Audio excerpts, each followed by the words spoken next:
Well, greetings, everyone, and welcome to another evening with the SPORTSKRIB. Uh, we start off on a very sober and somber moment. Uh, we have another loss of life, another school shooting.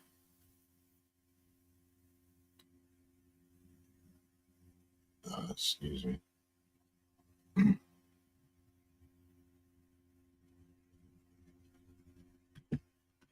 Another school shooting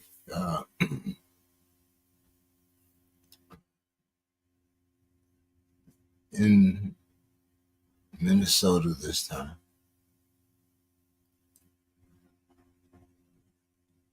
I don't want to jump up here on a political discourse, but I do think that at the very least we could have a moment of silence. So, as we do in the boxing world, unfortunately, I do not have a ring bell. Let's bow our heads in a moment of silence for the lives that were lost.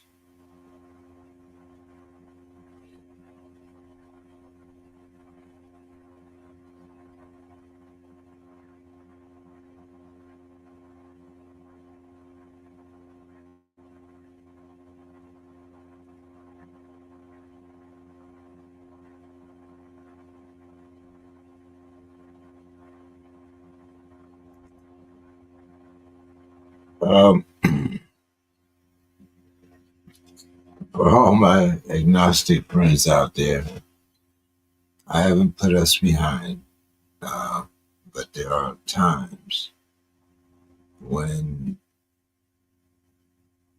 we have to call upon that higher power, not necessarily organized religion, but that higher power. And I think with the present state of things, we need all the help we can get. But anyway, excuse me. This is a sports show, and I know most of my guys are not going to be here. Uh, but there are a couple of things that I thought we talk about really quickly here. Um, and of course, I'm going to start out with something that I know absolutely nothing about, but for the sake of Demetrius and a few others, I will just touch on it. Um, the Tigers, I think they're firmly in front. The excuse me. What I wanted the guys to talk about was Mr. Raleigh, um, first switch hitter, I believe, to 50 this quickly, tying Mickey Mantle. Quite an accomplishment. I wanted to know if the guys thought that he was going to break the record for catchers this season, the home run record for catchers. Um, but all these things we can talk about next week. We have one more week, I believe. Uh, see, next week is September 1st on Monday, which is Labor Day. Uh, I hope everybody will be safe and with all of your family activities. Um, so that would put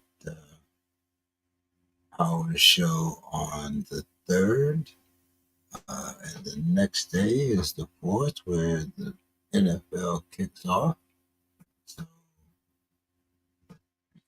I look forward to next week, and both our sports crib leagues. If you didn't know, or if you're not a member, we did our draft live on Saturday for the League of Extraordinary Gentlemen.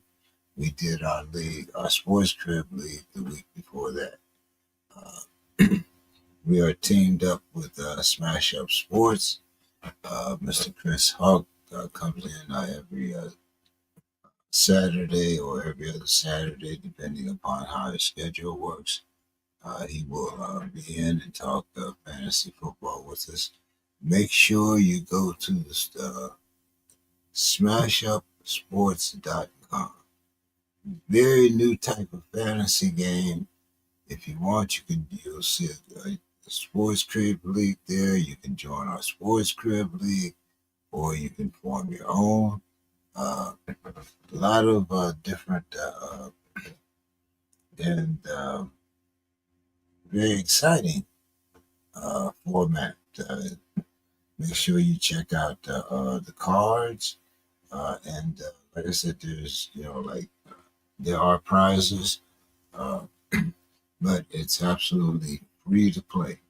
So that's smashupsports.com.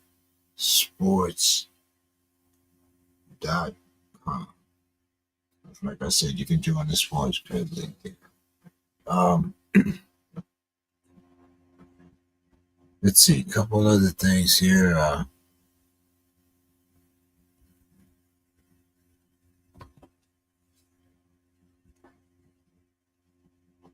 Pirates got another phenom in his debut. He went over 100 miles an hour, 100.4. Excuse me. I'd like to get Dave in to see what how long he thinks this organization is going to have Scanes and this new phenom. Let me see what's his name again here.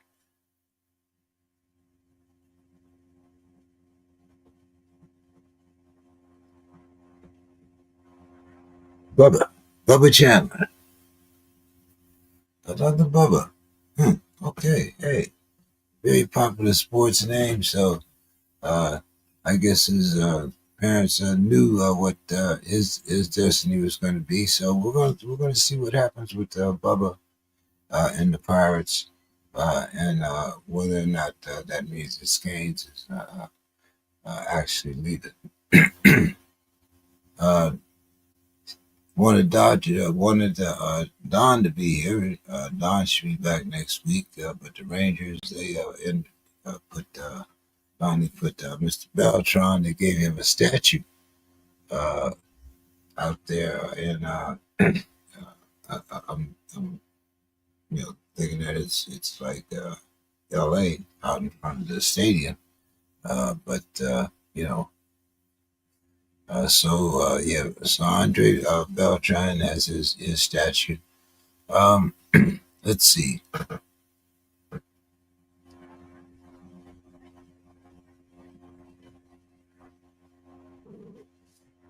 Oh, somebody just came in. Who was that just came in the door here? I heard somebody knocking on the door. Ah, that's Mr. Cunningham is here. So, hey, Bill, how you doing this evening? Doing just fine. Hope you're doing okay. Oh, yeah, yeah. It's a little heat out here in California, but it's California, so I can't complain. Uh, Yes, I mean you could complain, but people would look at you funny because people who live in places with real weather would be mad at you for complaining about living in Southern California. yeah, yeah.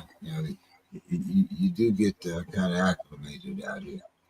Um, Bill, you want to start with baseball, or you want to talk college football? We can start baseball, and I actually literally am putting the finishing touches on two two college football articles as we speak.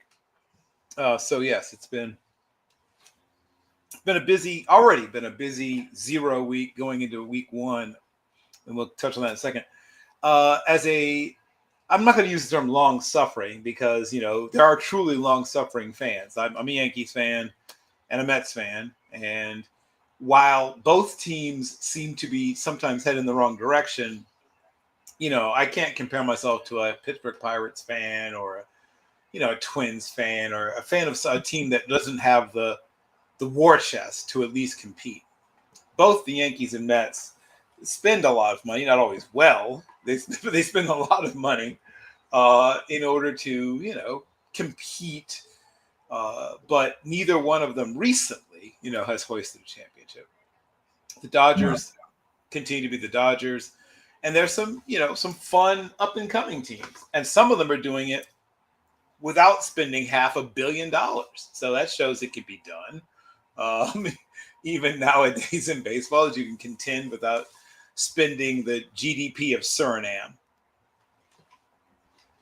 Yeah, I think the Tigers would be a good example. Yes, and there's a few others that I think have managed to contend consistently. In fact, I mean, the team I used to always hold up was Tampa Bay, right? Year in and year out, Tampa Bay would be, whether they made it all the way or not, would be a team that would either be in or close to being in the playoffs year in and year out, despite having one of the smaller budgets in all of Major League Baseball, but they maximized what they got. One is they decided early on who they were going to keep, right? They would identify one or two players, three players they could afford. And they would say, we're going to give this person a gigantic long contract, which looks like a lot of money now, but in 6 or 7 years, when they get towards the end of the contract, will be middle of the pack for their position. And then they would simply trade other pieces before they got to walk in free agency, knowing that they couldn't afford to keep them, or before they got to arbitration. And once again, for the most part, it worked. I mean, especially when they had Neiman there.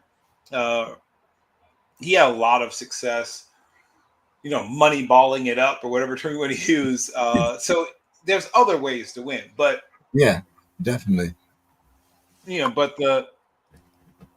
the thing that makes baseball less than exciting, even though thank you for speeding the game up a little bit, is still just the disparity between the top and the bottom in terms of sheer financial resources. It's very different.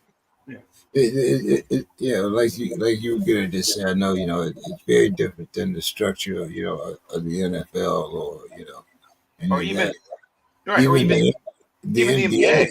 Right. Yeah, yeah. But you know, I'm kind of like you. I'm definitely a Yankees fan. Since I've been out here, I'm kind of, like I like what the Padres are doing. I Right. mean, they're kind of going up and down this year. That they're right there with the Dodgers, even though they just went to Dodger Stadium and got swept. But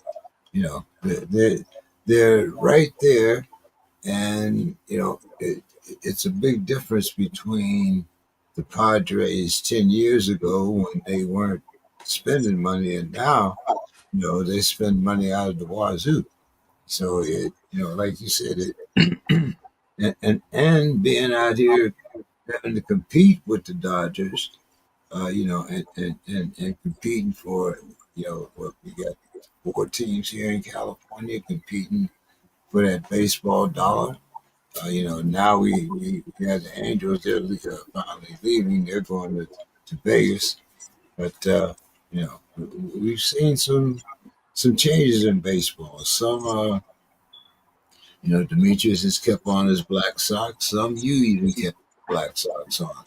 But hey, right now it's all about making the money. We also talked about expansion last week, but Bill, I mean, knowing you, and I know you know history, we have another great switch hitter right now, and his name is Cal Riley. He Yes. just tied Mickey Mantle's record. Yes. Do you think that he's going to break the home run record for catchers and switch hitters? By I the was gonna way, say I thought he already did break it for catchers, but maybe he just broke it for that particular side of the ledger. I feel pretty certain he's going to break the catcher one. Switch hitters is a little more difficult. I mean, Mantle had a 56 home run season, so and you see, he busted over 50 twice, or was it 3 times? So that's going to be a toughie, right? Because someone has a 56 and a 60 home run season, catching them is not impossible but challenging. I feel pretty certain he's going to break the catcher record. That's not quite as daunting, and he did it without being one of those quote unquote can't miss, which of course is one of the most dangerous terms in baseball. But without thinking hard, I could name a bunch of can't miss prospects that of course did.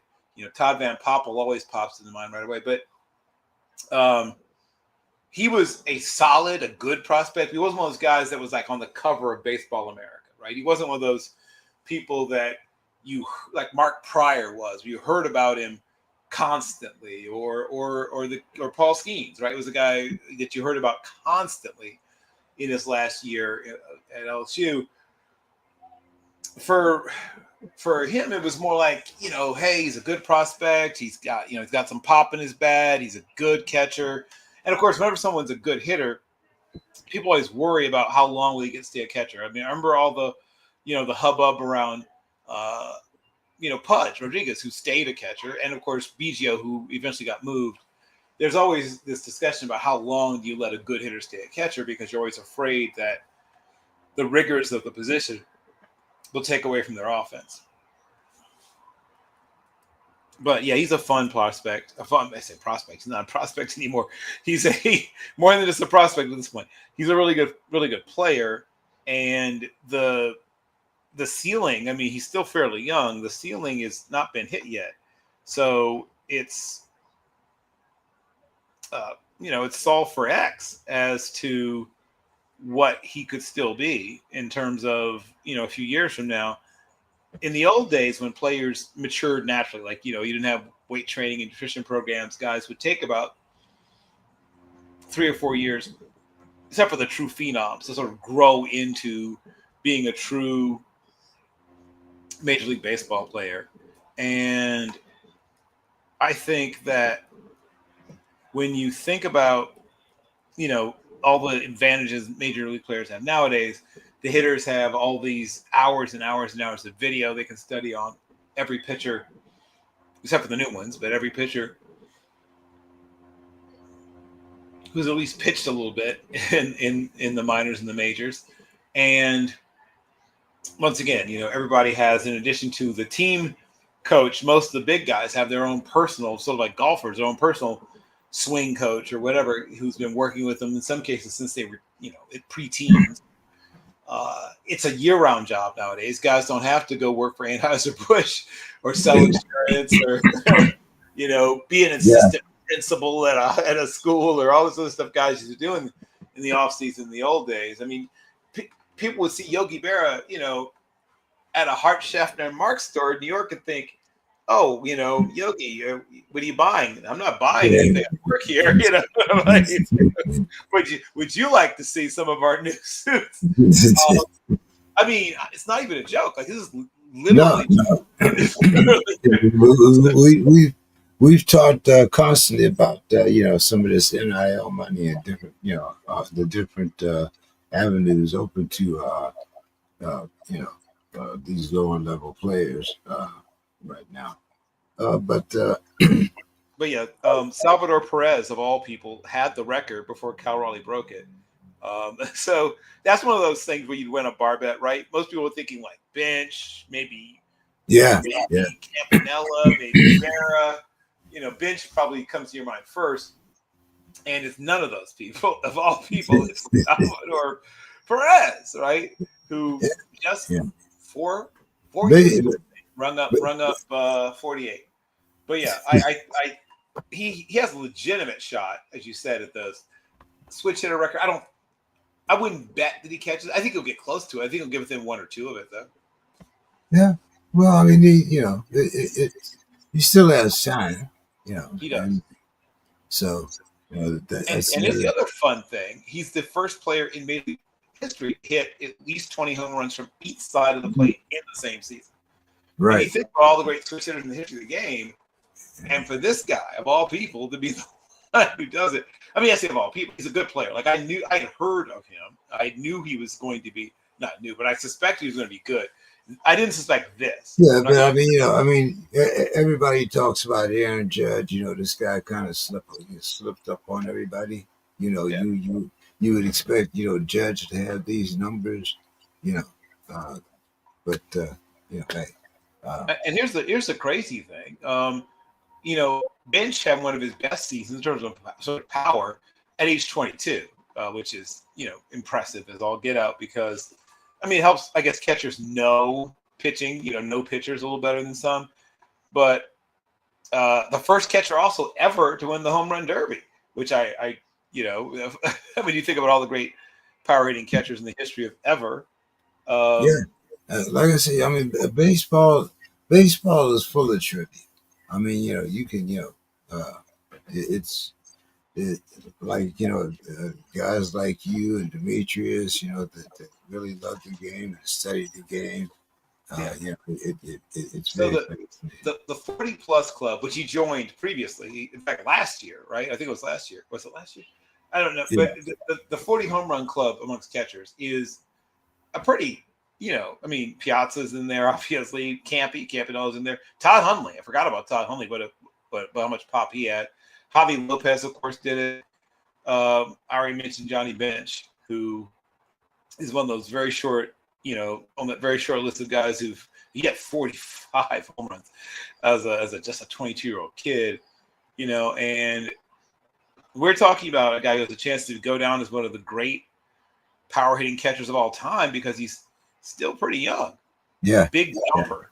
How about that? He had 27 in 2022, 30 in 2023, 34 in 24. So it looks like he's still on the upswing as what he could be as a player. Of course, the previous champion, Salvador Perez of all people. Yeah. Our trivia answer of the night, is Salvador Perez. Who would have thought? Yeah. That would, I mean, so here's a crazy one. Carlton Fisk never got to 40.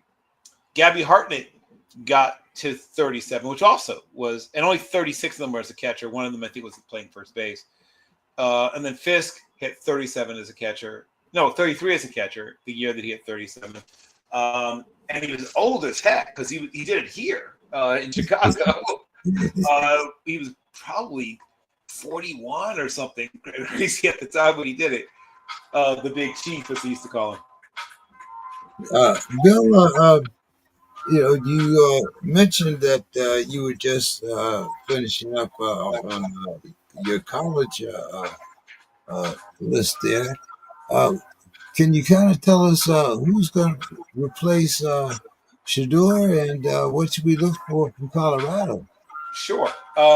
So Colorado, you've heard this before, has hit the transfer portal again. Is that your music in the background? No, that was my phone ringing, which I forgot to silence. I usually remember to silence it. That was my ringtone. But stop me if you've heard this before. Colorado has hit the transfer portal again in order to fill some of their positions of need. And they have also a young 4-star recruit they absolutely love. And he may see some time. He may actually, see the field a little bit. But the Caden Salter, the kid from Liberty, who exciting dual threat quarterback, similar in some ways to another Liberty quarterback who's actually carving out a little bit of an NFL career for himself in Malik Willis. Not as thickly built as Willis, sort of like halfway between Pat White and Malik Willis, right?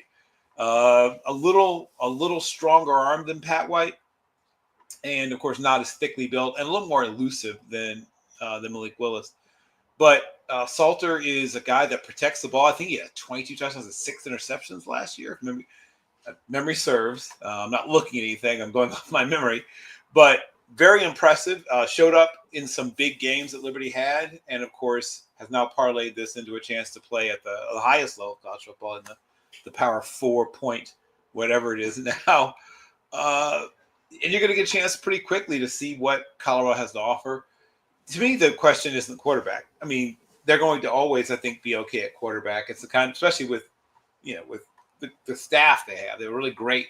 They don't. I mean, shout out to Prime, right? While Prime is a guy that people think was kind of a showman, and a guy that does refer himself in third person sometimes and things like that. I think people underestimate two things. One, how much he actually cares about his team, his players. He does actually, I think, not just the ones that are his actual biological children, but I think he truly thinks about the future of his team. Now, is he willing to run off players that he thinks aren't good enough? Well, we know the answer to that already because he's he's run off in the time that he's been there. I think it's the number he's run off is now hanging around close to 60 that he's basically helped to find their forever home in terms of college football.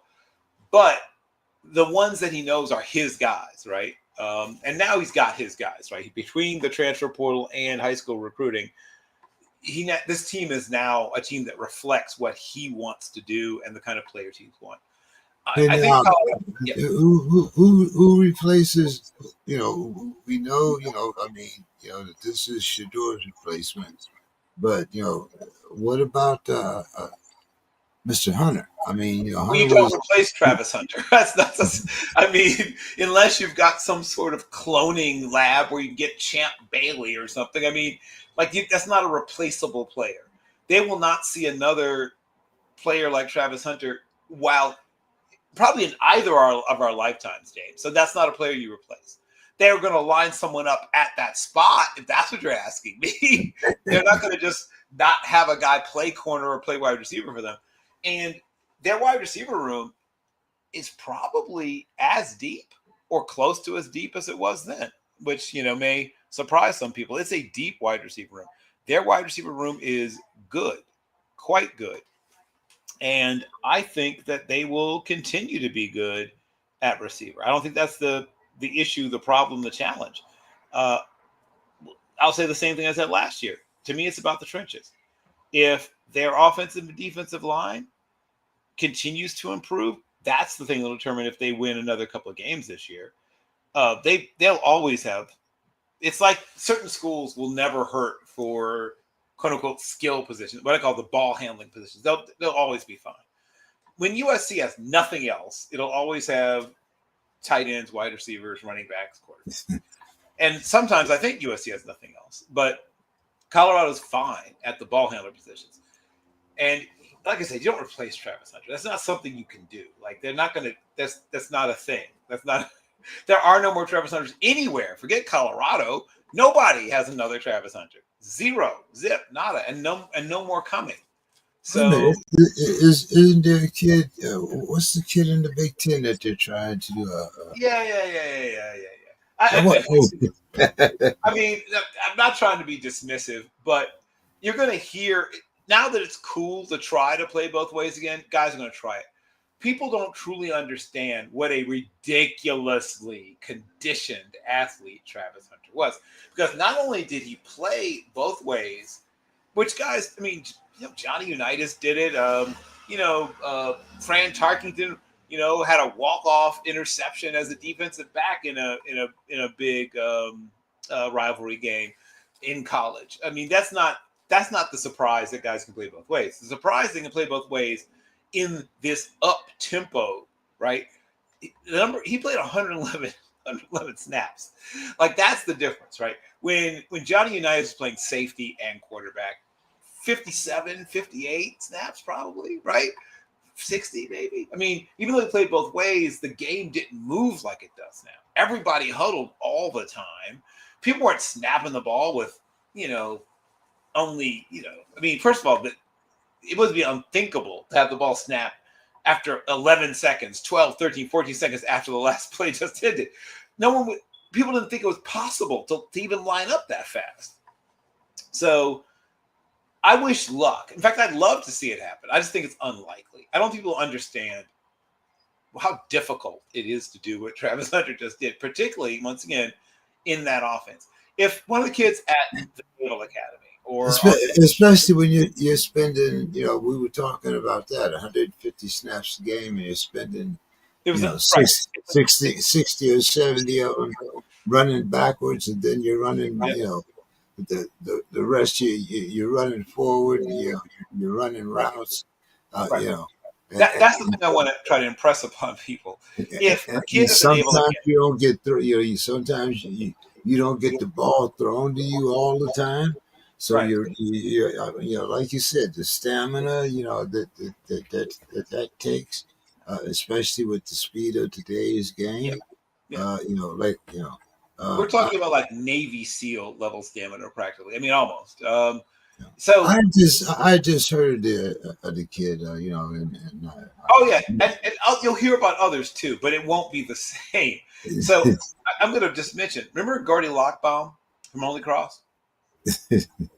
So Gordy Lockbaum from Holy Cross played some both ways, just like Woodson. In fact, a little bit more than Woodson did it, but he played both ways, and even was a terrific special teams guy. He rarely left the field. Right, he returned punts, he returned kickoffs, played a couple of positions on offense, and even some on defense.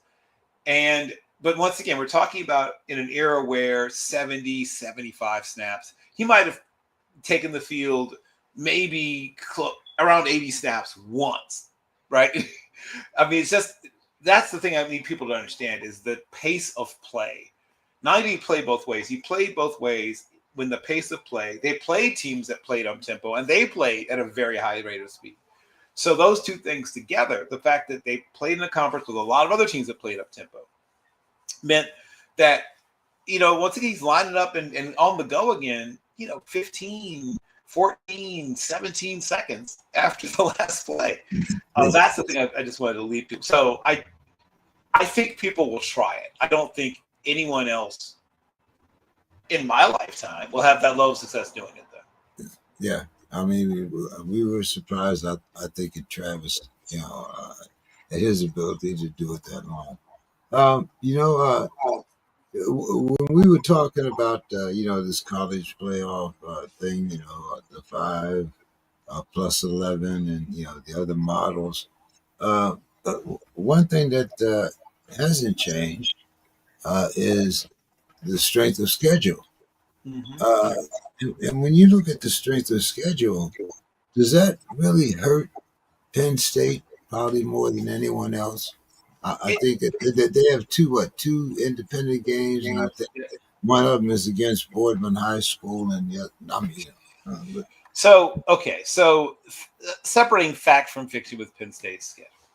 Now, the fact they play in the Big Ten means that their strength of schedule is still going to be fairly good. Could they put one or two more exciting matchups, particularly in the early part of their season on? Sure, I'm sure they could. But you're easing in some younger players, blah, blah, blah. Okay, so they open with Nevada, right? I like what Nevada does. It's a tough, scrappy team. I'd have to see what the line is on that game. I might, especially early. I like upsets early. By upset, I mean just like denying Penn State the cover. Early in the season, particularly, right? There's no preseason in college, and a lot of big programs with quote unquote bigger fish to fry don't care if they don't cover. Right? So they'll still rest guys. They'll still give younger players they think they might need to develop some depth, give them a chance to play, even in a game that's a little tighter than they expected. Then FIU, yes, okay. That's not exactly scintillating. Villanova is a terrific FCS program. That's a really good program. And once again, it's like a mini rivalry game. And in certain sports, of course, like basketball and volleyball and other sports, like Villanova hangs right there with Penn State and sometimes beats them, especially basketball. But yes, in football, it's not going to be super competitive. All of this, of course, is to make sure that they're healthy, James, going into September 27th against Oregon. That's what all of this is about. They need to be – they want to play some people so they have a little bit of depth. but they also want to make sure that they aren't playing, especially their stars, too much, right? So they're doing what teams like Alabama did for years. Like, I don't want to hear people whine about Penn State doing it when I didn't hear people whining about Alabama or LSU, who did it for decades, where they'd open with, Nicholls State or Jacksonville State, and then, then play, Hey, Southern Alabama. Ohio State played Youngstown State for years, and we For loved many years, yes, we, that's true. we loved getting that paycheck. Right, right, and I love it for Youngstown State. Norfolk State used to maybe I don't know if we're still doing it, but every year we used to go get our brains beaten in by Rutgers every year, and we needed the money. That's why we did it. That was we only had a couple of paycheck games, so we needed them. And that's one thing I'm worried about when people talk about going to 9, game conference schedules is, while the fans may not love, just how fans don't love preseason football. I know fans don't love some of these quote unquote cupcake games, but the cupcakes need the money, my friend. And speaking as someone who went to a cupcake school, let me tell you, that money matters. It's the difference between guys wearing old broken equipment and wearing new equipment. It's the difference between, there's all these things that matter. It's being able to pay your coach if your coach does well, or watching your coach leave for another program. So yes, we need cupcake games. I don't want to see 4 of them, but 1, even 2, I have no problem with 2 cupcake games. But yeah, that's what all this is about, right? Because the meat of their schedule starts to hit pretty quickly. Obviously, Oregon is the huge, circle game. Then UCLA, they should beat UCLA, but UCLA is better than most people think.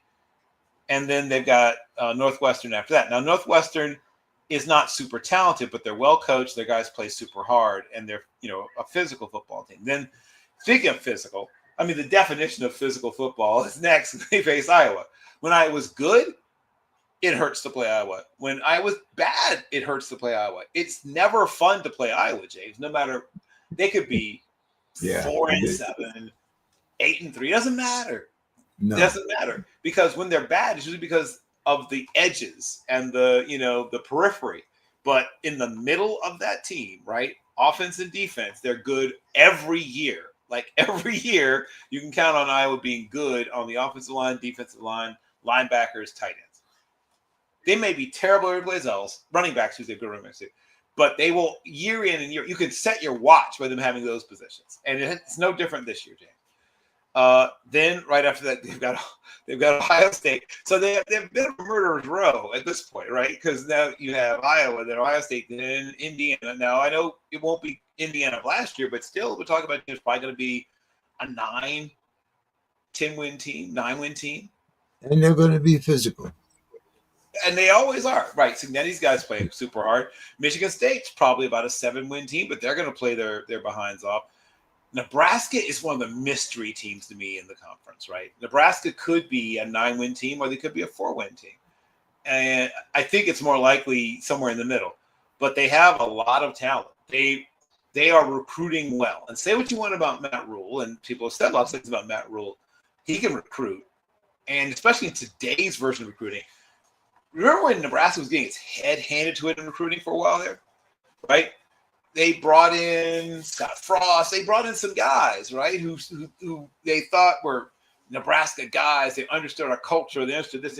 But what they didn't understand to do was how to get kids from California and Texas to come and stay, right? That's the other part, to come and stay in Lincoln, Nebraska.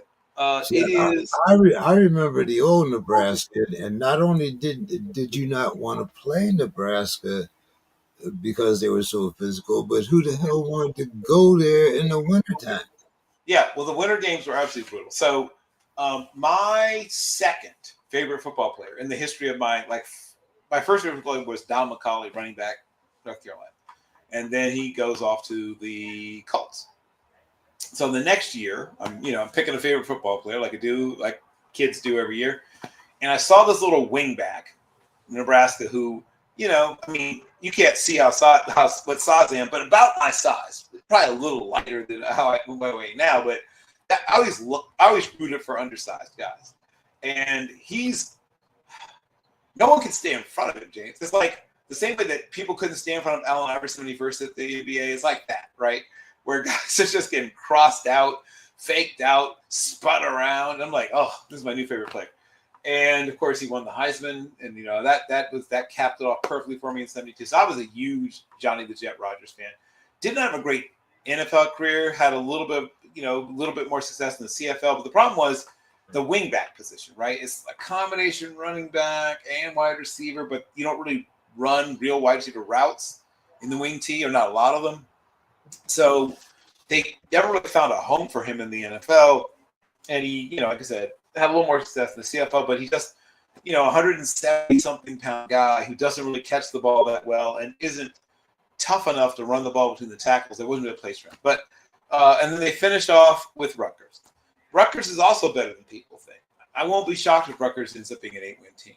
So I get the softness at the beginning. I do, 100%. But once they get past admittedly, Nevada I think it'll be close for a while because Nevada's better than people think. FIU, I'm not going to try to, pretend otherwise. That should be basically a get your starters out, with 8 minutes to go in the second quarter kind of game. And then Villanova, that's another game they might not cover the spread, James. I don't know what the spread is, but if it's like 24 or more, I won't be shocked if they don't cover the spread. Villanova's good. That's a good football team. And then, of course, so that's why, right? You're taking it easy because you got Oregon waiting for you. Yeah, but after that 4-game stretch, was it 4 or 5? 4. I think it's 4. You got 4 to maybe, like you said, Oregon, Iowa, Ohio State. It's they got a tough little run there. So I'm not going to whine about their schedule. I think it's a fairly competitive schedule. I think if they go 10-2, they're definitely in the playoffs. 9-3, maybe in the playoffs. If they go 10-2, then they're right. Yeah, I mean, they're 100% in the playoffs, and even 9-3, they've got an argument. What does that do, to my Ohio State? I mean, what's their record going to be starting off when they're starting off, the season with Texas, even though they are favored, but Right. I'm familiar with Julian Sand, and he's. I mean, that's if they win that game, it's probably because they at some point take the training wheels off Julian Sand and let him just go. Yeah. You can take a couple minutes to talk about him because he, as you said, he's starting for Ohio State. Yep. And his, I mean, to talk about pressure. I mean, your first game is against Texas. You got the Arch Manning thing going. I think the only thing it is in Columbus, right? I believe you're right. Yeah. So that helps. Yeah. So here's what I'll say. The things that will help. One is Ohio State's defense showing up and having a big game. If this turns to a shootout, you have to like Texas's chances. Yeah, even on the road, if it turns to a shootout. I mean, and of course, the days of Big Ten football being games winning 6-13 are over. When I say shootout, I don't mean 20 points. I mean 30 plus points being scored by each team. If it takes 31 or more points to win this, I like Texas more and more because if Ohio State gives up 31 points, I think they start out with that 0-1. Right, but defense is right. I mean, I think Sam will play well. I think they want to keep it simple for him because, young. I mean, I think that's not really a surprise to anybody. They should be trying to not put all of the weight of the world on a guy in his first real start in real college football. Arch Manning has a little bit of experience, but they're both young quarterbacks. We're both talking about 2 young quarterbacks. Neither of these guys are legal to drink. So for a couple of years. not just this year. I think what 2 years? Well, I think Arch is either 20 or turns 20 pretty soon because he redshirted his original freshman year. Yeah. But Stan, I think you're right. It might be 2 years before he's legal. The point I'm making is that both these teams have a good enough schedule and are high enough in the minds of voters that unless they absolutely collapse, they're going to make the playoffs, right? Unless something crazy happens. But knowing how you study these teams, which team do you think has the edge in skill players? And by that, well, I think even though it's really close because it's Texas close, has but some good wide receivers also. right. I But think the difference might be in the running Jeremiah. back. Oh, I was going to say Jeremiah Smith, but okay, yes, running back. I was going to say there was. I mean, Jeremiah Smith might have been the first player drafted when he was a freshman if he'd been allowed to be in the draft. So Jeremiah Smith is a special player, right? He's got like equal elements of AJ Green and Julio Jones, and I mean, it's just his ability to track the ball, run through contact, like he's got everything basically, right? I mean, so when a guy has great hands and is a good route runner, that's one thing he's not elite at yet. He's good. He's not elite at route running. He's not elite route runner. He's a solid, good route runner. He's not, Torrey Holt. He's not, what was that kid? Stevie played for the Bills from Kentucky. Stevie, what's his name? Ridiculously good route runner. But he's not that. He's not Steph Diggs. He's not one of those guys who's elite, Devontae Adams. He's not an elite level route runner. But he's good. But pretty much everything else, speed, power, ball tracking, great hands, competitive at the catch point, can block. I mean, he's one of the most complete prospects I've seen in a while. He is to the wide receiver position to some extent what Saquon Barkley was to a running back position when he came out, where you just have to really nitpick to find something, like I did with his route running. And his route runnings's fine, James. I want to make it clear that if that's the weakest part of his game, it's only because by comparison everything else is so darn good. Yeah, I think he's special. I like both teams' running back groups. Both teams are 2-3 deep at guys that would be the guy at most places, right? Both those teams have about 3 guys who will be the guy at 70% of the schools in college Okay. All right. Good preview for that game. Another reason why I wanted Don here, I wanted you guys to say, well, who do you think is going to win that game? If you had to put not the house money on it, but right, and not grandma's insulin money. No. Okay, good. If it's like the butter and egg money, if it's the fun money, I have to see what the line is, but I'm probably going Texas. Unless I'm getting, a decent number. At least I'm getting like 2.5 to go with Ohio State. Then I might go there.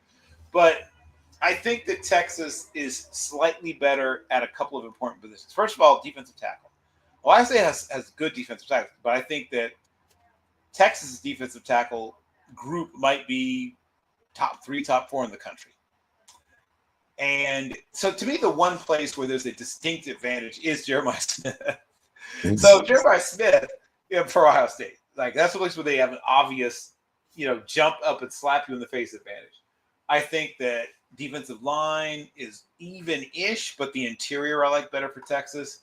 Secondary, maybe slight edge to Texas, but linebackers a slight edge to no, I take it back.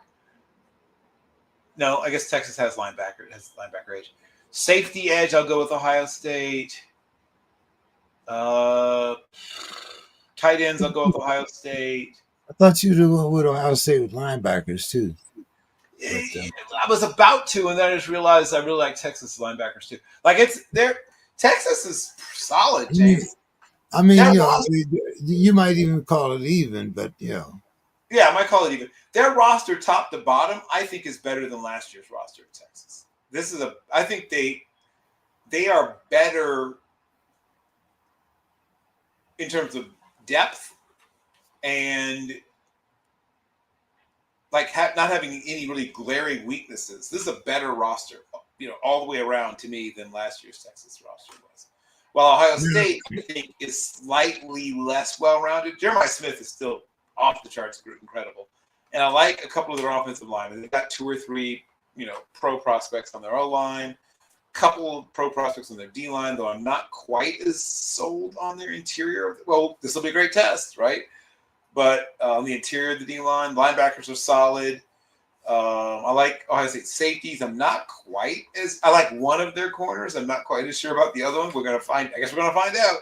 One of their corners and their nickels are guys that are, I won't say unproven because one of them's a transfer with a lot of football experience, but he hasn't played a lot, I guess, quote unquote, at this level. But we're gonna see it. We're gonna find out.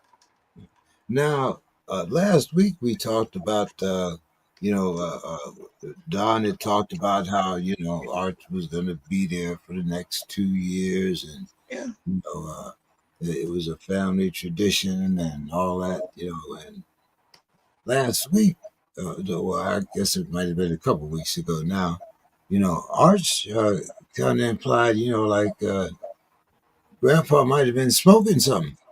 You know, he Well, said, what you he know, said is no decisions have been made, right? right. And You know, he which said is what he said was, "Grandpa's not making decisions for me." right, which is true. He is not. Well, I mean, you know, they kind of made the decision for Eli, didn't they? They insisted that Eli was not coming out here to the Chargers. You Yeah, remember? well, I mean, it was a quote unquote family decision, James. Is my understanding. That was a decision that they came to as a quote unquote family. But I 100% get what you're saying. Like 100% get what you're saying. I will say this much. I think if he wins the national championship, he's gone. I don't think that's automatic. I don't think there's anything that says he's automatically gone. Here's the things I think people should factor in. If he wins the Heisman and the national championship, do you really think that he's coming back to Texas? So let me explain something. Okay, So that's why I'm unlike glad you're here. Yeah. unlike so many people who are playing college football simply to get to the NFL, that's not the case. No, He actually would like to be a college student. Like he wants to have the college experience. And it's not like he's dragging the Manning family out of the ghetto, James. So I think that he will make his decision. He will weigh his opportunities and make a decision. But I don't think anything's automatic. I don't think winning the Heisman or winning the national championship or doing both even is automatic. I think he's no, I fine. didn't say it was automatic. I'm just saying if should happen, if the card should just happen to fall that way. I don't think it's automatic at all. But here's the other thing to remember about the Manning family. They know history. The history of redshirt sophomore quarterbacks coming out with 20 and fewer starts is ugly, James. It's an ugly history. The most successful one, unless you want to count Norm Van Brocklin, who spent 3 years as a naval officer in the Pacific and was 25 when he as a redshirt freshman. So one Hall of Famer, Norm Van Brocklin. But if you don't count Norm Van Brocklin, who was I think lieutenant junior grade in the Navy when he came back and then declared for the draft, the most successful is then Mike Vick, and then from there it's people like Todd Marinovich and Jonathan Paul Manziel. Yeah, It's not a pretty list, James. yeah, I Just so know you it gets know. ugly. It's not a pretty, the Manning family understands football history, and I think he plays. I don't think you sit for 2 years to play for one, right? I don't think he was saying I want to sit for 2 years to play 1 year. I think he wants to play 2 years. Now, things can change and things might change, but I don't think he literally said I'm going to redshirt and then be a backup and then play 1 year and then go. And once again, what's the rush? What's the urgency? What is it he has to accomplish, so quickly? Because once again, I checked, the Mannings are doing okay. Yeah, I heard recently that everything's fine with the family. Yeah. And once again, I know this isn't true of every person who is playing college football, but he actually wants to be a college student, have the college experience. I'm just afraid, that if those things should happen, what do you do for an encore unless you think Texas is going to win 2 national championships?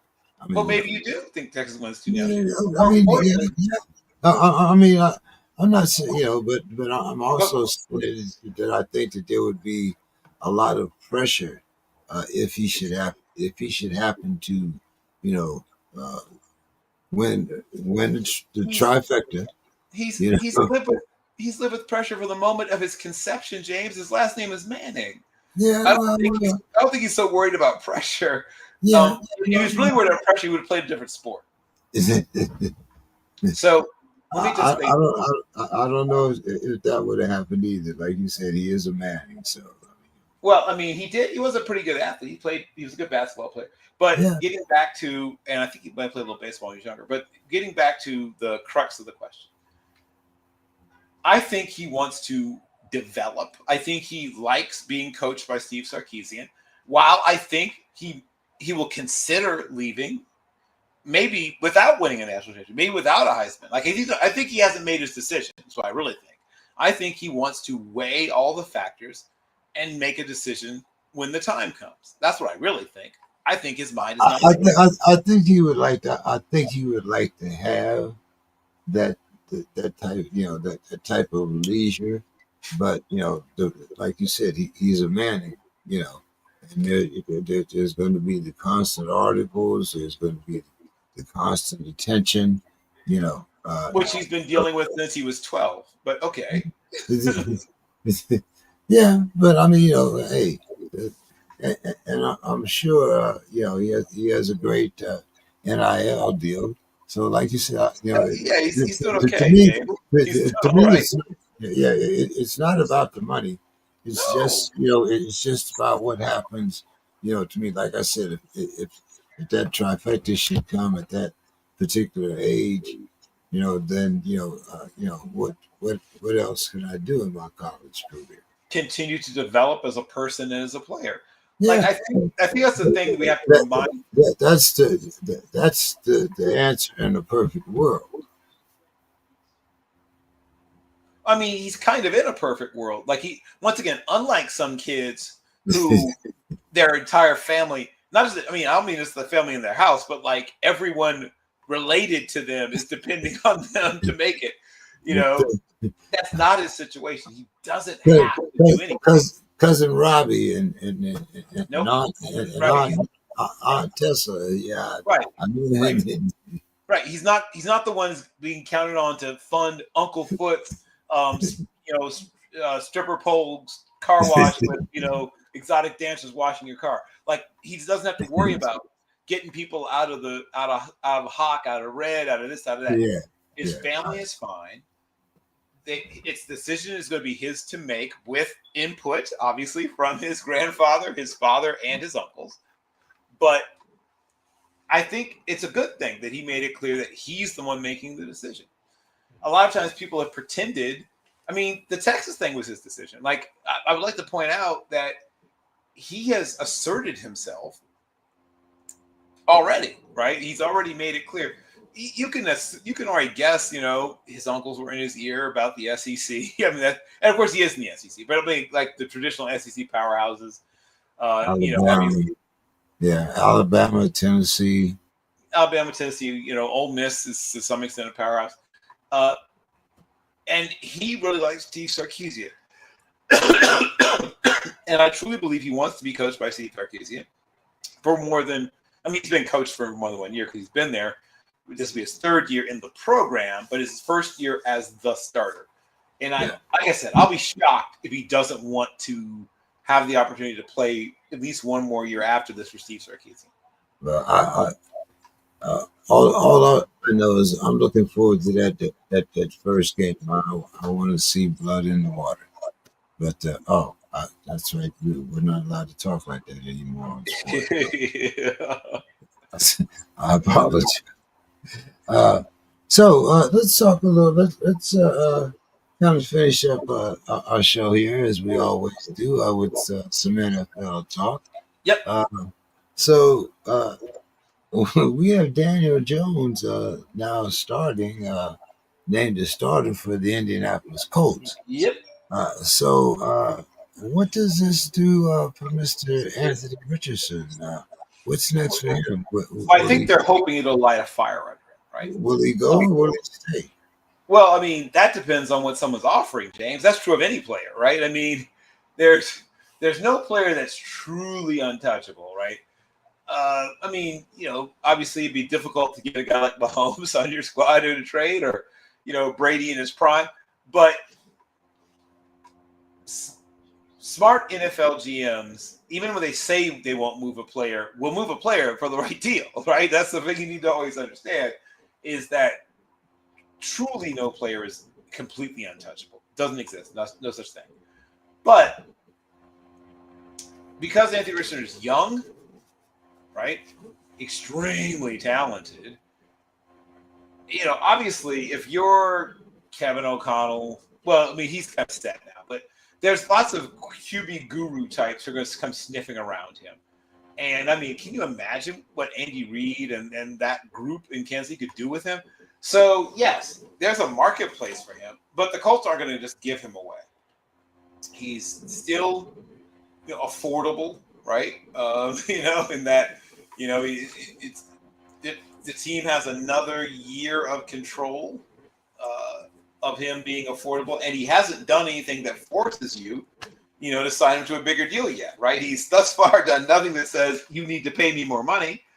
He's a project, but he was a project when he's coming out. What about this? 13 starts, right? 16 games, right? 16 game appearances and 13 starts. That's not a lot. Somebody pointed out that even when you add in his pro, his high school, and his college starts all together are still fewer than Dylan Gabriel's college starts. Did you know that, James? All of his high school starts, I'm not joking, all of his high school starts, all of his college starts, and all of his pro starts added together are still fewer games than Dylan Gabriel's college start. There's a fun fact for you. So he's still super, super raw. He's super, super talented. But you need to be patient with him. And he has been slow to come around on certain things. I thought once again, back to what we talked about with we were talking about coming out early, right? We talked about this just a moment ago when we talked about Archibald Charles Manning. That rushing yourself into the NFL. Do you want to be in the NFL or do you want to stay in the NFL? And the Mannings understand that. That's part of why I think that they're probably going to take their time. Richardson wasn't ready when he came out, and he's still not completely ready now. So he would have been well, that's the point I'm making. He would have been well served if Florida wasn't working out for him to transfer someplace and play another year, maybe two more, especially a more challenging system, right? A system that demands more of the quarterback from the adjustment side, post snap, and mental side, and things like that. I think there's still, like I said, I know there's still a marketplace for him. I know there's teams that have inquired, but they haven't offered enough yet. Now, if they get the right deal, yeah, they'll move it. Of course they will. Okay. Well, especially since Riley Leonard looked pretty good in the preseason. Let's talk about a guy that we're kind of both familiar with because he played for the Steelers. But it seems like this is one hell of a year. He started out with the Browns. He started out with the Eagles. He does have a Super Bowl ring. But Kenny is now a Raider. Yes, he is. And he'll be there for a while because I think Geno will play well. I think Geno has another few years left in him. And if Kenny Pickett has a chance to become something, this is a good chance for him to become whatever that something is. He's probably going to be a career backup, which is what I predicted back when he was in college. Not just because of the hand size thing that everyone always talks about, but he was an older guy coming out too, right? I think he turned 24 either right around the time he was drafted, or maybe shortly after being drafted. So he's an older guy. And it took him a while to develop. Guys, generally speaking, with that slower developmental arc, does it sometimes work out? Sure. It usually does not, but sometimes it does. I mean, the big success story is Kurt Warner, but that's a very rare happenstance where a guy, isn't ready, he bounces around, spends time here, spends time there, and then 3-4 years later, he gets back into a camp and now he's ready. And we're seeing reclamation projects. We'll see what happens with Darnold, right? Geno Smith himself, who is the starter in Las Vegas, is a guy that was a reclamation project after he fizzled out with the New Jersey Jets. And, I won't go so far as to say Baker Mayfield was a reclamation project because the Browns are just, they call them the factory of sadness for a reason. They don't know how to develop quarterbacks. And so I'm not going to put that on Baker, Reagan, Mayfield, but he is playing at an elite level, right? He's one of the best quarterbacks in the league. But he's a guy that bounced around, right? He spent a little time with the Panthers, spent a little time with the Rams, where he started a game, I think, 4 days, I think, after he signed. And won, right? Started and won a game about 4 days after he signed with the Rams. So that shows you the kind of player he is, right? I always believed in Baker. I thought that people who dismissed him after first of all, he has in my mind, a great rookie year. Sets all the Browns rookie records for completion percentage, touchdowns, total yards as a quarterback. Well, like you say, he started out his career absolutely in the wrong place.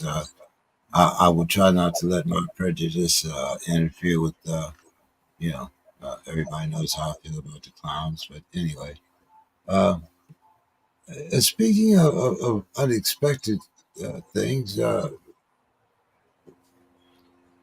Bill, yeah, I mean, both of us play a lot of fantasy, and I know you play Dynasty League, so Yes.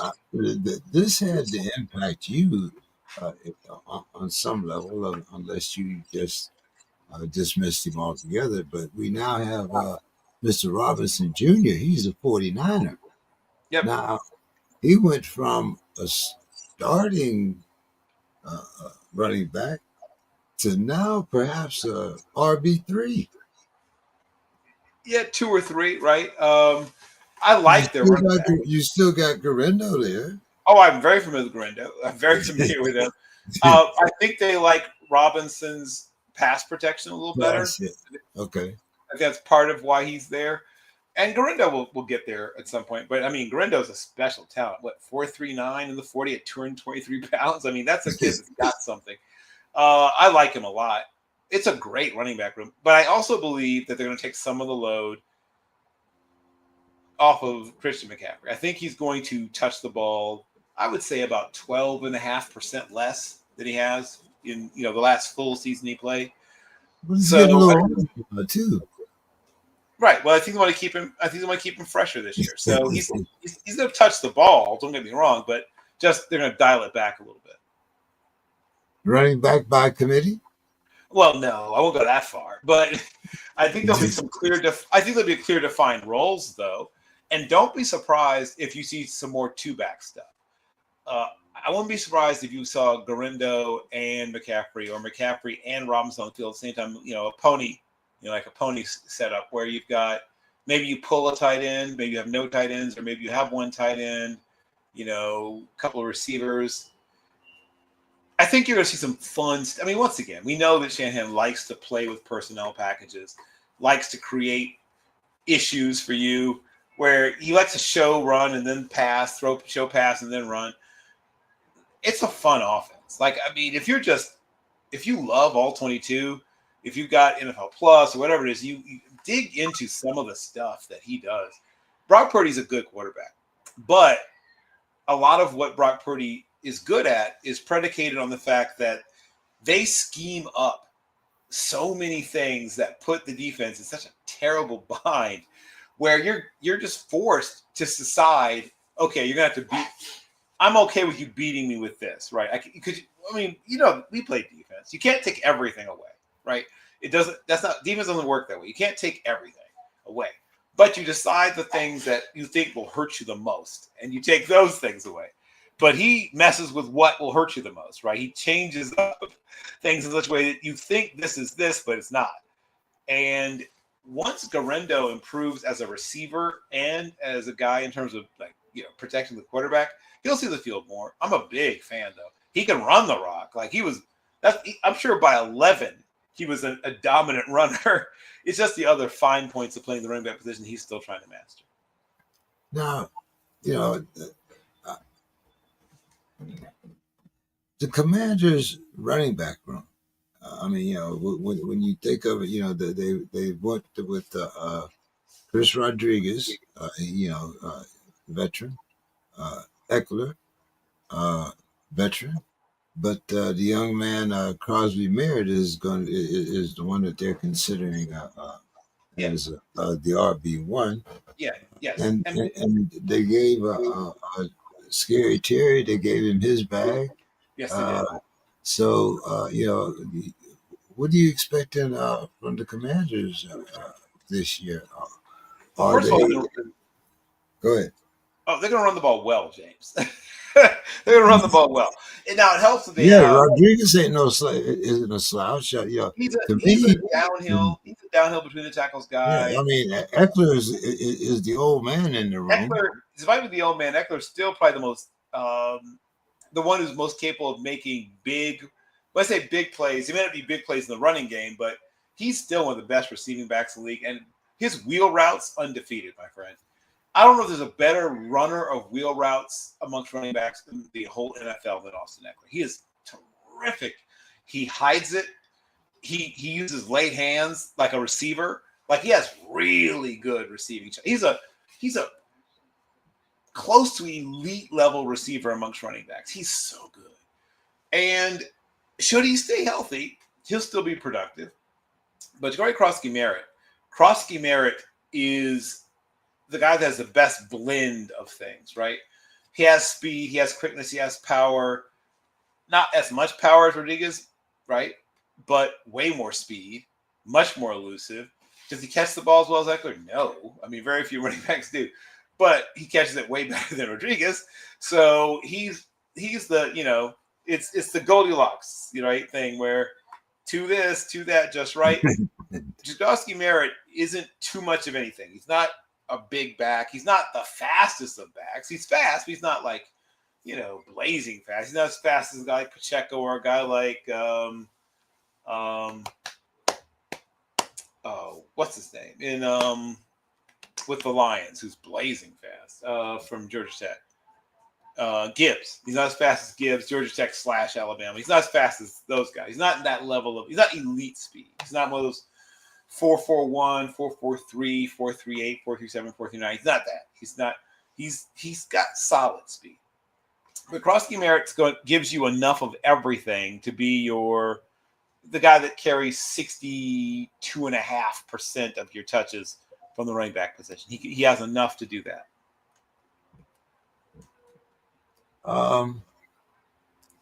Let's see.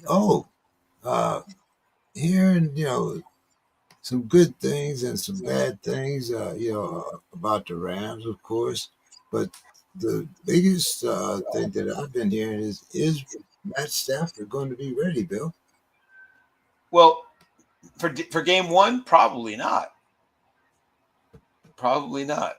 I think he will probably. I'm not a doctor. I'm not going to pretend to be. If you once again gun to my head, my guess is game 3. I think he probably misses 1, maybe 2 games. Come on, Bill. You've had a bad back. I mean, considering all of the equipment that hook up, stand up. You know the drill. I mean, it might not be that kind of load in pounds, but when you talk about the pounding, you know, there is. I'm sure you know there is no recovery. There's no such thing as recovering from a bad back. You either have it or you don't. Right. I mean, we all remember Tony Romo. It's a long. I mean, that's what put an end to Joe Montana's career, or greatly curtailed his career. He missed, all or most of a couple of seasons due to his back. So it is worrisome, right? I mean, when anyone's ever hurt their back before, it affects everything, right? You can work around an ankle sprain to a certain extent. You can work around, you broke a ring finger, okay, right? I mean, there's things you can kind of work around.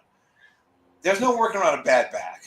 It affects walking, it affects sitting, it affects standing, it affects coughing. There's like a bad back affects literally combing your hair. Like there's nothing you can do where a bad back doesn't come into play. I am 100% cognizant of the Rams are going to be drafting a quarterback. That's bad. Like they like Stedman. They do. They like him. I think he's probably going to continue as their backup, but I'll be shocked if they don't take a young quarterback fairly early in the next draft. Heck, they might pull a Browns and double up on the position, but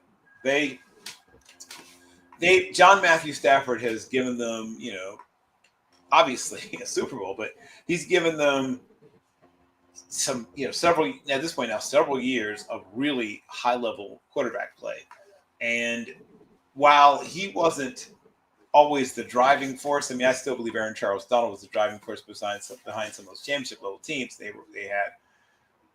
He held up his end of the bargain, the offensive end of the bargain, right? It wasn't like Tampa Bay, pre-Gruden, where the defense was, not just top 4 or 5 in the league, but top 4 or 5 historically, like in the history of football level defense. And then their offense would fail to score 13 points. That it wasn't like that. They were a very well-balanced team, and he was a huge part of that. Michael's saying, my guess is he misses 3 games or misses 2 games and starts the third. Okay. The Falcons, they lost their right tackle, Caleb McGarry, for the rest of the season. Now, we know that Penix is left-handed, so it's kind of the opposite for him now. So, what's your opinion on, they did trade the Seahawks for Michael Jamel, and what's your thoughts there on them losing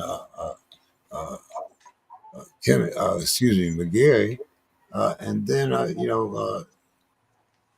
wide receiver Moore. How important is Moore? I know we talk about Pitts and London and those guys, but you know.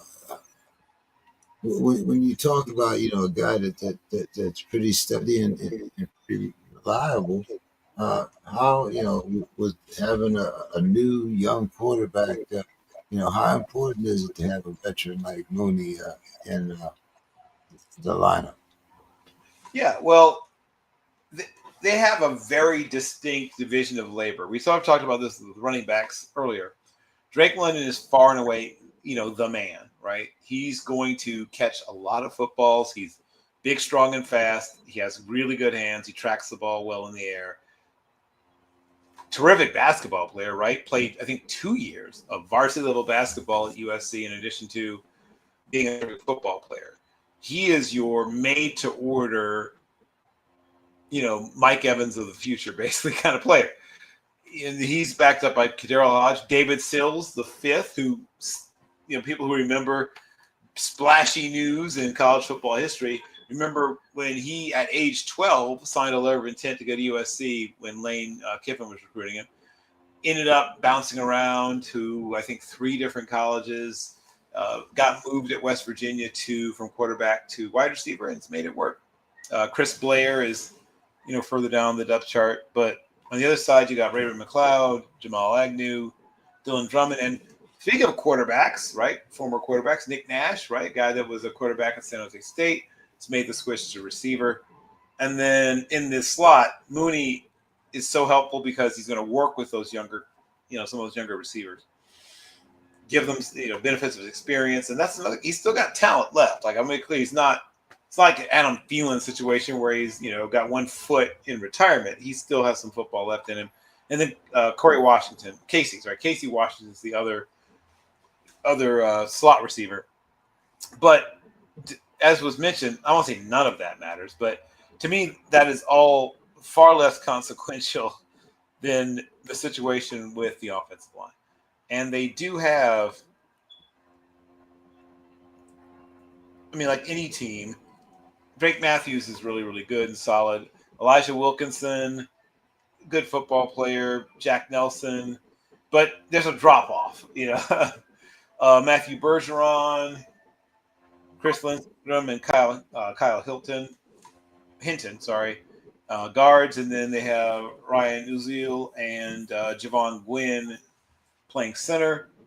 I'd say an NFL average offensive line with the loss of McGarry, maybe just a tick below average. Okay. All right. So, that's a division that we all expect Baker Mayfield and Tampa Bay to easily win. I would imagine short of a really serious spate of injuries, they're far and away the class. Probably will take it by 2 games over anybody else. Mr. Scott is in here, but I want to talk Vikings just a minute. They did get rid of a couple guys, but they also made some trades. They sent Sam Howell to the Eagles, but then they picked up Carson Wentz. They traded the cornerback. What is that? McKeesley Blackman? Mishka. What is that? Mishka Blackman? Bill? For a 6th-round choice, draft pick, that is. And as you mentioned, Mr. Thielen, who seems to have 1 foot out the door, they also traded for him. What's your thoughts on the moves that the Vikings made? Right. Well, as was mentioned on a previous show, Addison's going to miss some time due to suspension. And, once upon a time, Thielen was one of the better wide receivers in the league, and at one point was tutoring a young Stephon Diggs, who then had his own breakout and became a number 1 receiver. But Thielen's had a heck of a career, and his story is a heck of a story, right? A guy who was not a football walk-on, but he had I think $250 or something partial scholarship for basketball. Walks onto the football team. A couple years later, he was setting conference records. So hats off to him. It's a terrific story, and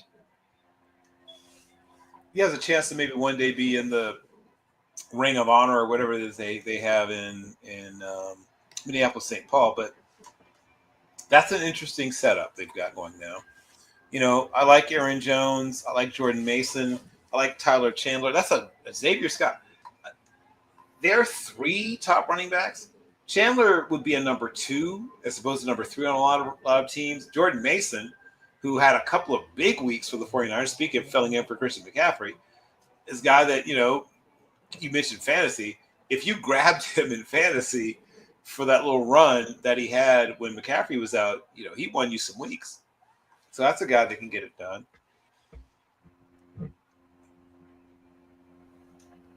From not this draft, from last year's draft, Ty Felton out of Maryland is backing up, Jay Jettas, as they call him, Justin Jefferson, who's, all around one of the great receivers of this era. Thielen was going to play, with him. Obviously, they're going to also, he's going to rotate. I'm imagining, but he's got Naylor. He and Naylor are going to be on the field at various times. Miles Price is basically a special teams guy. Hawkinson's going to see the ball. I wouldn't be shocked if I saw a fair amount of two tight end.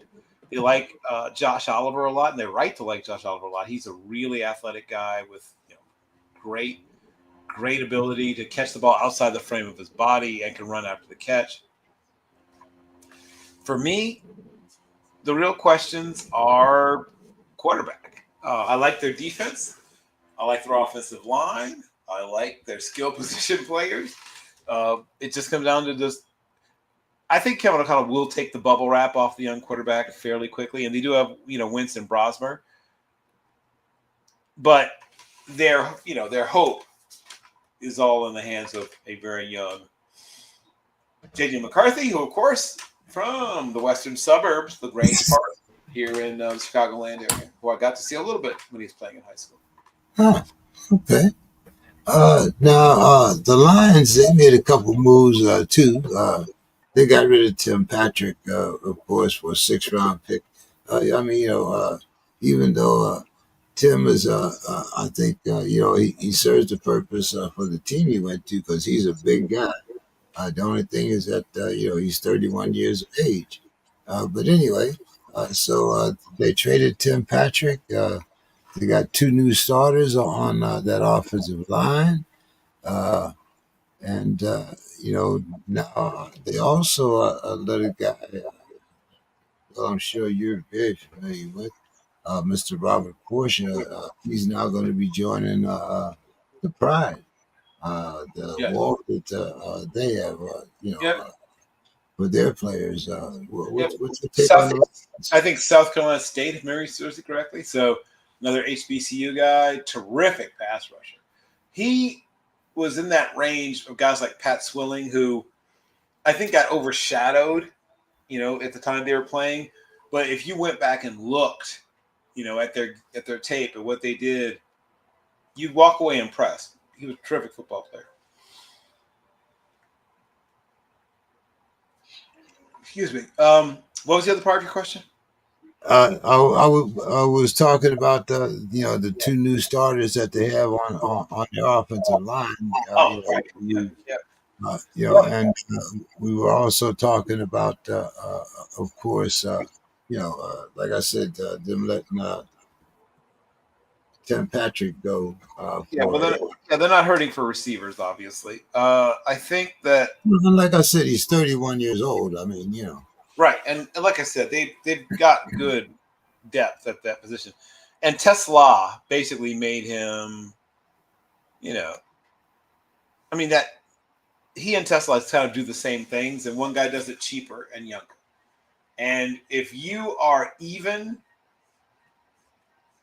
with a younger, cheaper player, right? I mean, you can't be as good as a younger, cheaper player and hope to keep your job.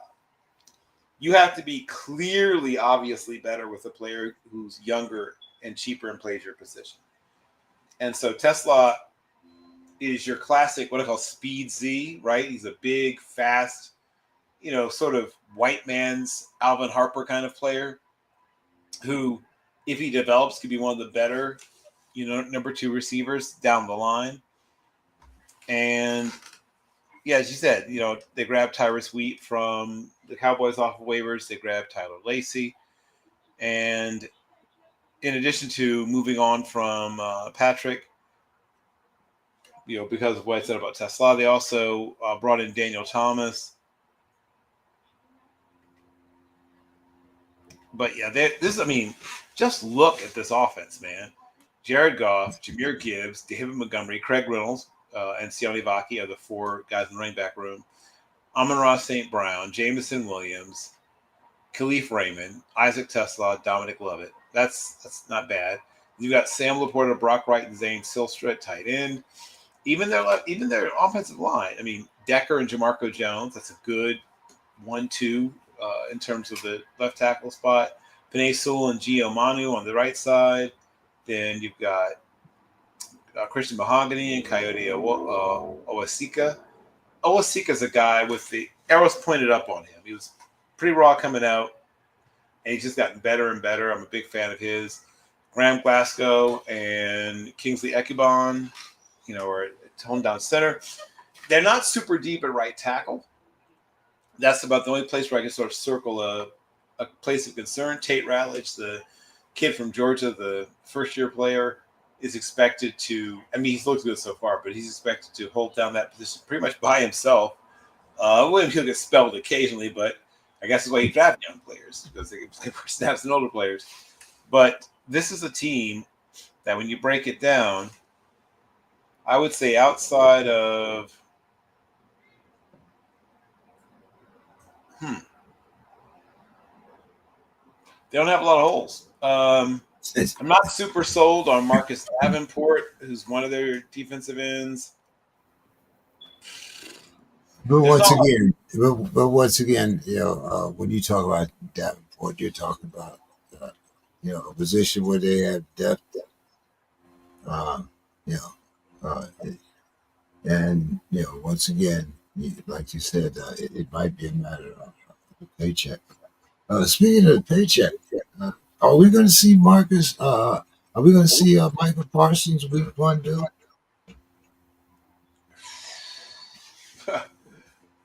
I think. I mean, he might be sleeping on the bench like like he was the other day. But I mean, I think Micah Parsons' deal gets done maybe too late for him to suit up week 1. I don't think he'll miss more than one game,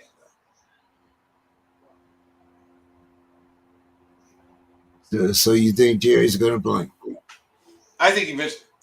How could Jerry not? Right? This team isn't exactly super stacked on defense, James. They well, other than Michael Parsons, they don't have a lot to hang their hat on defensively, right? Their linebackers are, professionals. They're guys who deserve to get a paycheck. Their secondary, I mean, they've got Diggs, and he's very much a sort of feast or famine guy. He's improved his tackling since he's in the league. I will give him credit for that. But he's still not exactly like a run stuffer, exactly. So they're last year, teams just ran the ball down Dallas's throat. The smart teams figured out, we'll throw the ball next week. We can just run the ball down Dallas's throat. And you could. I mean, even teams that weren't thought to be dominant rushing attacks could go for, 170 something, 180 something, 190 something, 200 plus sometimes yards. And for that to happen, yes, some things have gone very wrong. Yeah. Well, yeah. Let's talk about our team before we get out of here. We had a few things happen this week. Of course, they cut Robert Woods. Not a big thing there, but surprisingly, they cut Benny Bishop, who a lot of people thought had a future in Pittsburgh. They also excuse me, they cut who was this? Oh, yeah, that was Beanie. I had him down there twice. But there's injuries on our offensive line, as well as we got Beeman and Hartman. They're both injured, and we drafted Hartman, and that might be an injury. I haven't heard an update on it. Maybe you have, and. I know I keep hearing about stacking draft picks and all that kind of stuff. Yes, you have. But I also, I'm looking at it seems like everybody's contract is up in 27, right? Mike's, Arthur Smith, just for everybody, is it 2027 that did all contracted through or two? And even though I've harped about about the way that I think that they've handled Mike Tomlin, is Arthur Smith on the hot seat if the Steelers have a losing season? Well, here's what I'll say.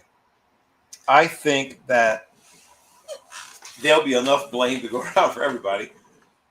And the man you call ayahuasca, Aaron Charles Rogers, if he has a poor season, a lot of that blame will fall on him. If the defense somehow collapses, that'll be interesting because that doesn't happen in Pittsburgh.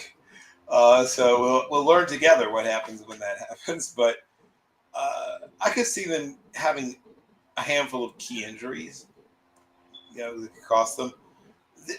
It's not a bad roster, but it's not super deep, right? So quarterback's a great example, right? You have this future first ballot Hall of Famer, whether you like it or not, and then Mason Rudolph, and then of course we talk about the injury to Will Howard, and then you have Skylar Thompson. That's the only person who even roughly feels like. I mean, Rodgers is the one that obviously you know what he is. The others, are backups, and not even beyond Rudolph, not even super high level at that. Not even one of the, you know, places that you say, oh yeah, I definitely want that guy as my paramedic or whatever. Then See, that's the thing. I do not know what a 41-year-old Rogers brings. I was not impressed with him with the Jets, and I mean, there's a reason why he's no longer with Green Bay. So I mean, like you said, I know he has the credentials of a wide receiver, but I do not know what he has left in the tank. And I'm very concerned with the schedule that we play. yeah, I've Do looked. does he stay upright for more than 8 games? Yes, I think he stays up for more than 8 games. Okay. So of course, a lot of this is contingent upon the play of the offensive line. Broderick Jones, stop. You've heard this before. Has had ups and downs, right? Has had some good days and bad days. One of his backups, Calvin Anderson, has been hurt, so that's a little you know a little worrisome. He's questionable for the first game. Then you've got Ciamalo on left guard with Spencer Anderson, Calvin Anderson behind one, and Spencer Anderson by the other. Then you've got Zach Frazier. That's one of my sort of favorite. Like I think he's going to be, all that you hope for. That player's got talent, but also has a great football attitude. And then behind him, you have Ryan McCollum, and then Mason McCormick, who's coming along, young player, second-year player, coming along really quickly. And then you got Troy Fontenay. So there's a lot of draft capital represented on that O line. Three of the people presented up there, were taken in the first 60 or so, you know, people drafted in the year that they came out. Yeah, And, but Bill, how many Hall of Famers come out in supplemental draft? well, Kozar has not made the Hall of Fame yet, so if I think there's any. I mean, that's what I think of when you think of draft capital. Are you going to get people, are that ability, or are you going to get, like, when you have a strike, you hire who you can. Yeah, when I analyze the Steelers, the difference in their best and worst case scenario isn't a lot. 8 and 9 is kind of a worst case scenario. 10 and 7 is kind of the best case scenario. The Steelers need to stay healthy, right? Like a lot of other teams, they need to stay healthy. They need for their best and most important players to be healthy, to finish the season the way they started it, upright. And if that happens, not just Rodgers. I mean, if Watt were to get hurt, there's a few players I could point to that they're going to lose 2 or 3 more games they would have just because of that particular player. Uh, what did you think? And I know you've probably analyzed him since college. What did you think about Benny Bishop and our? I mean, Benny was when we drafted him, he was supposed to be that not the guy, but he was supposed to be the one to take over for that guy. What happened with Benny? Well, I'm trying to think. And yeah, I think Benny Bishop will land somewhere if he hasn't already. But and stop me if you've heard this before. The Steelers are locked into the idea of being competitive, but don't have the right force mix, right? If to use a term that you and I are very familiar with, to really truly contend, right? We don't have an Eagles type offensive or defensive line. We don't have elite level wide receivers. We have one very good wide receiver, and then the rest of the receivers are guys, dudes. The running back core is guys. And who would that wide receiver be? Because I mean, Metcalf runs one route, one, and I don't know what these other receivers in the room have. Yep. Here's sort of for me what it comes down to. See, you sound frustrated like I do when I talk about this. Well, I mean, the Steelers are. Remember the whole time as a flat circle thing that Matthew McConaughey does? When you're a Steelers fan, you're like, oh, now I get it. Quantum mechanics meets football. Sign us up for another 9-8 season. Thank you. So this feels like that again. I think that Rodgers plays most, if not all, but most of the games and is good in most of them and then really bad in a couple. And then, like always, there's some games that are given away because that's just something that happens. And then also they'll find a way to win one or two games where it looks like they're outclassed. That's just, once again, the Steelers are the Steelers. And while it's not like the Browns, it's not like one of those things where tradition has, now reached a level of pure negativity. There is an increasing restlessness within the fan base about just constantly, being 9-8, 9-8, 9-8, 9-8, and going, immediately being ejected from the playoffs. I feel like if they win a playoff game this year, I won't say that Tomlin's quote unquote safe because, one outcome of one game shouldn't make any coach safe. But I think that it moves the discussion around the player and, the player themselves, in decisions that they make will help them. I think good information is good to have, but timely information is better to have. Once again, that military bearing, I see. I'm guilty as charged. Yeah, set your watch. Okay. Hey, man, I'm glad you came in to help me out tonight. It's kind of Sure. doubtful I would have been able to talk this long. So, why don't you give us your final thoughts? I did start out with the somber note with the kids at the school in Minneapolis. So, I mean, if you want to continue the same theme or you have another. Well, I've realized something, and people have always looked for scapegoats, right?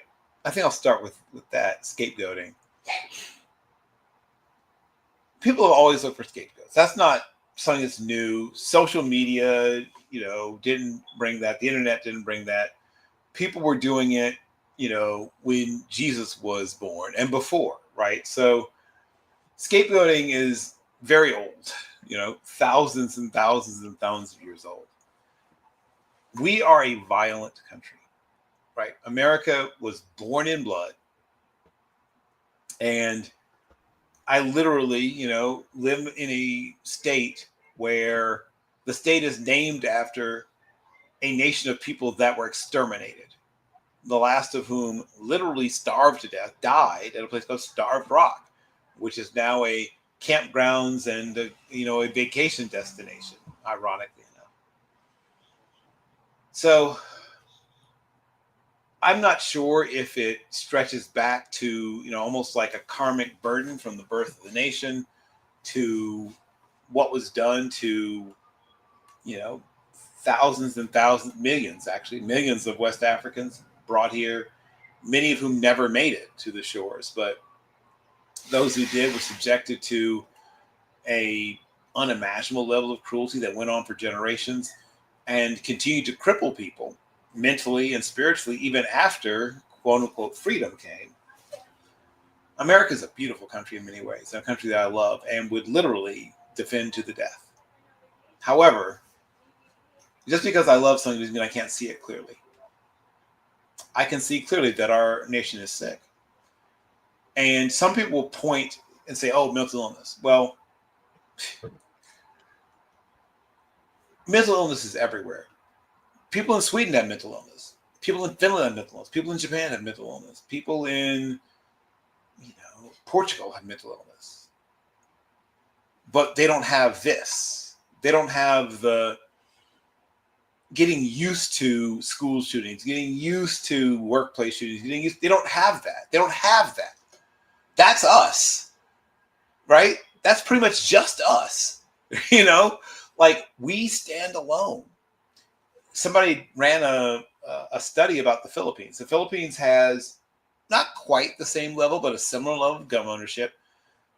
Lots of crime, right? Plenty of crime.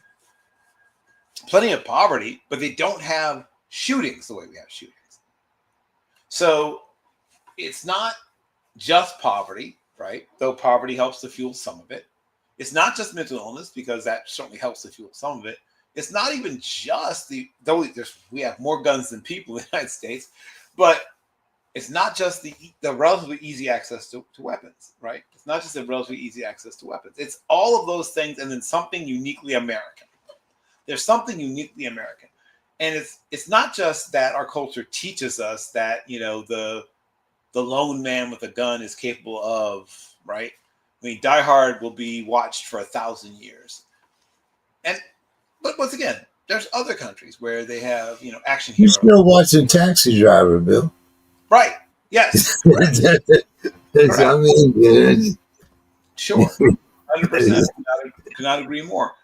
We truly believe in settling our problems with violence in this country, right? Because literally, like I said, the first problem of the country had as a whole, was becoming a country, right? It was the first problem it had, and it had to forcefully separate itself from what was considered to be the number one military force in the world, Britain's military, particularly their Navy. Luckily, their Navy was distracted much of the time of the Revolution because they were fighting on more than one front. But all of this to say, lots of people want to blame something, right? Trans identity or mental illness or, once again, easy access to weapons, particularly certain types of weapons. And all those things are factors. But I want to say the real culprit or the real issue, the real thing that I want to point back to is our culture as a whole. Our culture as a whole really, really, really embraces settling things with violence. And then you add to that, we do glorify the gun, right? Let me just admit, I like guns. I'm not those people that's like, oh, guns bad, bad, bad. I remember getting a chance to shoot a superior officer's match set of combat commanders, beautifully blued, right? And I thought to myself, like, this is what heaven must be like, right? So I understand the infatuation. I do. I don't currently own firearms, but I've handled and owned them in the past. It's not, once again, as people pointed out, it's not the gun by itself, right? Guns aren't out running out killing people, but guns make it possible to kill way more people faster, more efficiently. So I would think that we as a musket opposed to an M16. You mean? Right. So the point I'm making is, I think that all those things, because it's funny, the same people who say it's not the guns, it's mental health, also don't support bringing back free mental health clinics, right? America lost 2 out of 5 between 1980 and now, and our population has gone up, right? So I want to point that out.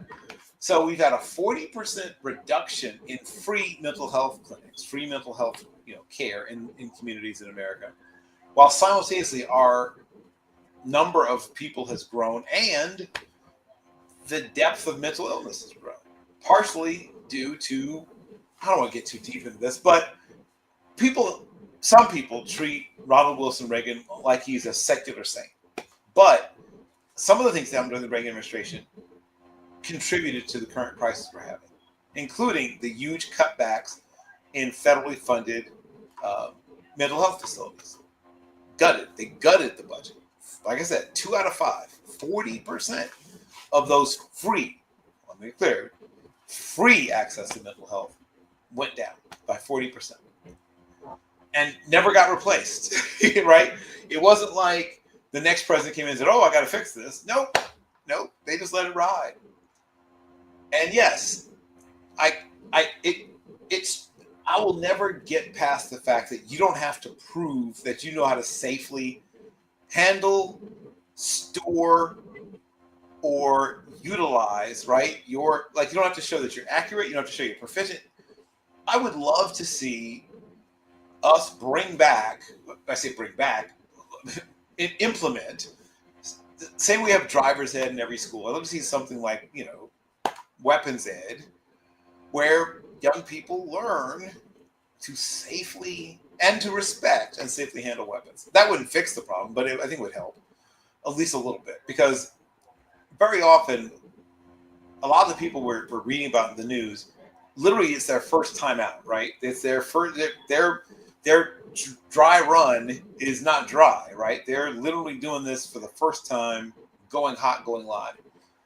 I think that if you are forced to, in order to acquire and own firearms, at least demonstrate a basic level of proficiency, I think the process of qualifying and learning and things like that might make it a little less likely that you're just going to go off and do something like this. I don't know. I mean, if I had all the answers, I'd probably be famous or rich or something. But I do think we can, one, attack all of the issues.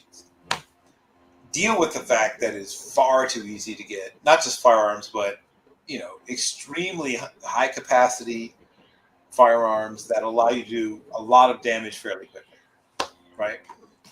That's something that I think most people can agree that something should be done. And I'm not talking about gun grabs. I'm just saying that, you can't, I'm not going back in time. I'm talking about moving forward. What can we do moving forward? And I'd like to see it, like I said, same as when you are becoming a driver, go through an education process. 2, yes, we need to put just when we talk about infrastructure, our crumbling infrastructure, we have a crumbling mental health infrastructure in America. We need to reinvest on a massive level in mental health in our country. And last but not least, connectivity. And I don't mean this in a technological internet kind of way, because that's part of the problem we're having. Part of the problem we're having is that despite all the information and all the opportunities and all the things that come from the internet and social media, is that also causes a sense of real isolation, a sense of real dissatisfaction in a lot of people. And while the internet or social media didn't make you sociopathic, it didn't make you psychotic, it didn't make you, have any sort of, schizoaffective or schizophrenic type disorder, it can certainly exacerbate certain things. And even in people who are considered to be quote unquote mentally healthy, it can start to plant seeds of antisocial behavior and resentment that even for people that you would say were in possession of the faculties can cause them to do things, maybe not quite like this, but certainly things that are very negative. And as I said, I don't have all the answers, but it's time we stop just saying we don't know what to do. Do something, right? To me, we're at the point where doing something. I'm fine with almost anything that people try at this point, because doing nothing has not worked, right? I think that's definitively has been demonstrated. Thank you. Thank you very much. And everybody, have a great rest of your week. Yeah. Well, thank you, Bill. I like I said, I started out with a moment of silence for the victims, and I'm kind of with you there. We do need to do something about the gun violence, but it seems people uh, uh, anything that affects children, being having gone through the experience of being a soldier and seeing the devastation to families and children especially. Right. Uh, it's always something that you know uh, it brings on that passion, and I Right. wouldn't care, if it's going to save my grandkid. I wouldn't care if they were locked up in an armory and had to be handed out. Sure. you know. Sure. Uh, so I mean, to me, it's all about the future generation. Let's stop thinking selfishly of ourselves. And as I've said, if you need an M16 to go and shoot a deer, maybe you better start doing something else. Maybe you better, find out where your nearest Kroger is. And Well, not yeah. only that, you know, uh, you know, It's you're not going to be able to eat the meat. right. Right. It's funny. It's funny to me when I think about. Look, I wish people would just be honest. When you're getting these things that are based on, either like the M16/M4 platform, and obviously it's a semi-automatic when you're purchasing it for civilian usage, but you're not going out and buying it because it's great at taking care of gophers or raccoons, whatever. You're doing it because it's badass. Let's be honest with ourselves. It makes you feel like a badass. It looks badass. It's a badass weapon. You feel like a badass. Be honest, right? Don't tell Sure. me that you're. If you go out and look at an M60 sniper rifle, you're going to tell me that you don't want to shoot that thing one time? Of course you do. Heck, Mark, the greatest joy of well, not the greatest joy of my life. I mean, my daughter, blah blah blah. But amongst the greatest joys of my life was getting to fire a Mark 19. Man, that is wild. That is a wild experience, man. I mean, I don't know what astronauts go through or whatever, but your whole body is all shivery and whatever. I'm not, like I said, I'm not a person who hates weapons. I mean, you don't do what I did, and you don't do what you did if you hate weapons. But I love people more. And I think we need to realign a lot of our priorities. And like I said, try things. Hey, if some of those things don't work, then try something different. But what we do know is doing nothing is not getting us there. We know that. Well, have a good night, Bill, You and too, you too, I sir. look forward to talking to you next week. Yes, As for sir. our audience, I look forward to talking to them again next week. Uh, Hopefully, I'm going to try to get my guy Daly back to see his what he thinks about the Broncos' upcoming season. We haven't done a lot of talking Oh, about the Broncos, but they're going to be good. They're going to be good. don't be surprised. They're going to be really. I I think they might leapfrog the Chargers. Who traditionally have been the team in the chase position behind the Chiefs out west. I think also the Raiders are a team that might be hovering around 9 wins or so. It's the West is going to be good. The whole West is going to be good. Once again, that they have to play each other twice, and that Yep. might be, that might be it. Right. Kind of like us, And staying healthy. That's the other big thing, right? yeah, yeah. Whoever can stay the healthiest is going to have a good chance to come out. I definitely want to see what happens with the Raiders. The Raiders to me are just, I mean, Yeah. every day, you got Pete Carroll there. You got Geno Smith. I mean, there's a lot of stories within stories here. But hey, maybe we'll talk about some of that next week, guys. Yes. In the You, future, my friend. you have a great night. Thank you so much once again, and we'll see everyone next week. Have a Yes. good one, everyone. See you next week.